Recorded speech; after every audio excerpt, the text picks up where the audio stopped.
रेहाना और रवि की शादी के वक्त रवि के पास कुछ नहीं था। रेहाना, तुमने मुझसे शादी करके एहसान किया है। मुझसे ज्यादा तो तुम कमाती हो। अरे तो क्या हुआ, एक दिन आएगा रवि कि तुम खूब पैसा कमाओगे। मुझे तुम पर पूरा विश्वास है। रवि और रेहाना खुद को स्टैंड करने के लिए पूरी मेहनत करते। रेहाना, मैं नौकरी नहीं करना चाहता हूँ। तो कोई बात नहीं, मैं नौकरी करके घर चलाती हूँ, तुम बिजनेस सेट करने की कोशिश करो। एक दिन रेहाना, तुम जानती हो, मैंने जो विज्ञापन बनाने वाली कंपनी खोली थी ना, उससे बड़ी ब्रांड का ऑफर आया है। अब हम लोगों के दिन प्यारे न्यारे हो गए हैं। मैं जानती थी रवि कि एक दिन तुम सेटल हो जाओगे। रवि का काम अच्छा चल जाता है।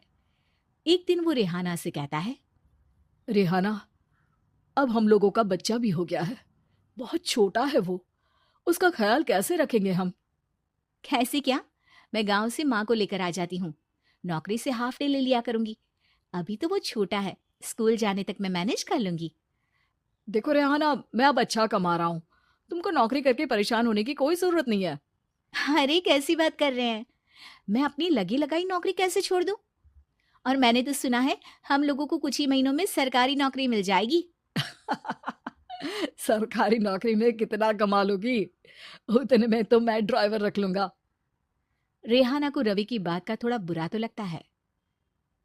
कम से कम मेरी नौकरी की इतनी बेइज्जती मत करो।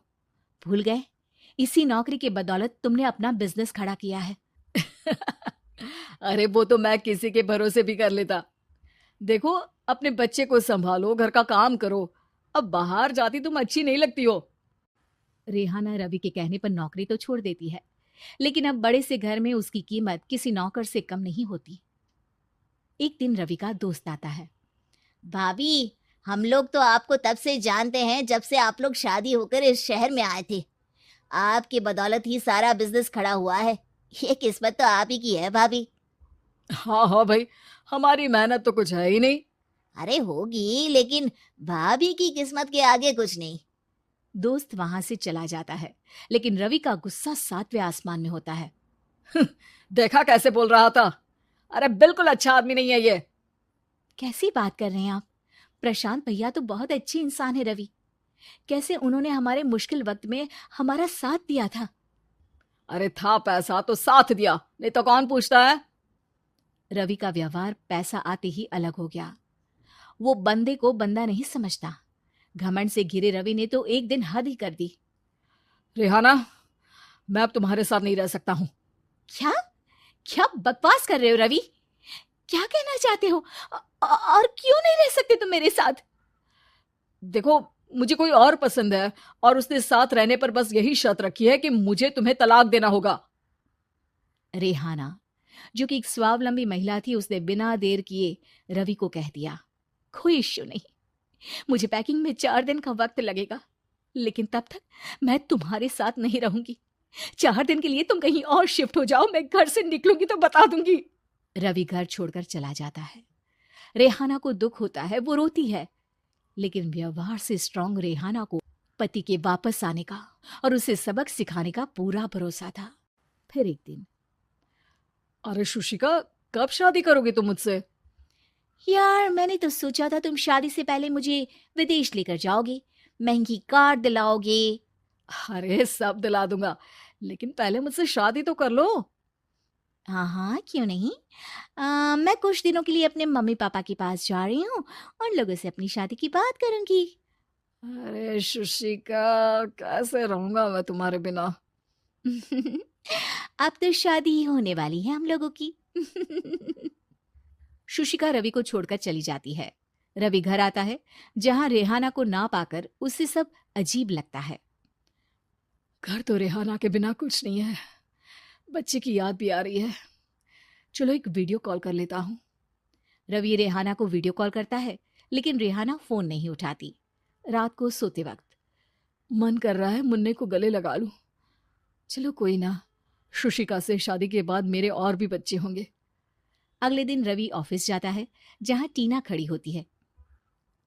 सर, आपने अपने नए ऐड के लिए मॉडल की रिक्वायरमेंट डाली थी ना, मैं उसी के लिए आई हूँ।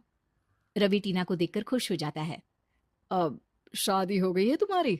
नहीं सर, बस अच्छा सा हैंडसम और अमीर लड़का देख रहे हैं मेरे मम्मी पापा।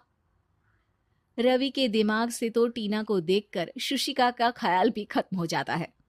अरे यार, ये लड़की मिल जाए कितनी सुंदर है। शुशिका तो इसके आगे कुछ नहीं है। आ, अब क्या तुम्हें ऐसा नहीं लगता कि मुझसे मिलकर तुम्हारी ये खोज खत्म हो गई है? आप ना, आप तो 2 बच्चों की पापा लग रहे हैं। अरे नहीं नहीं, मेरी शादी तो हुई थी, लेकिन बीवी को किसी और से प्यार था, मुझे छोड़कर चली गई।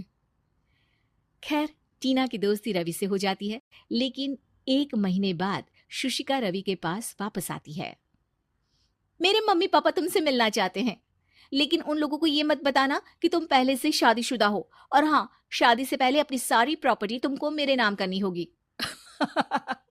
अरे पागल, अब मैं तुमसे शादी ही नहीं करना चाहता। भला ऐसी लालची औरत से कौन शादी करेगा? तभी वहां टीना आ जाती है। रवि, ये पागल सी औरत कौन है? देखो, तुमने ही कह दिया ना पागल, तो पागल ही है। पता नहीं कौन है, कह रही है शादी कर लो, लेकिन शादी से पहले अपनी सारी प्रॉपर्टी मेरे नाम कर दो। बोल तो सही रही है।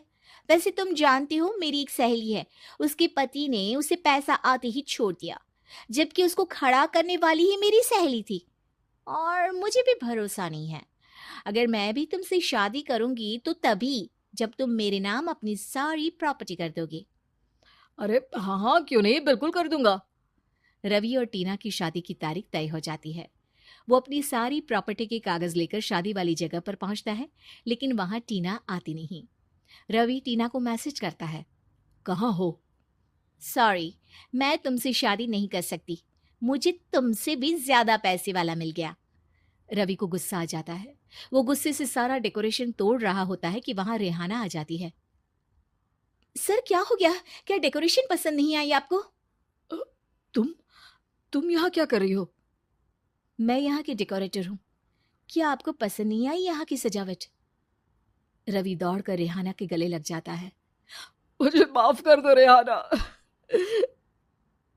रवि रेहाना के गले लग जाता है और रेहाना टीना को थैंक्स का मैसेज करती है।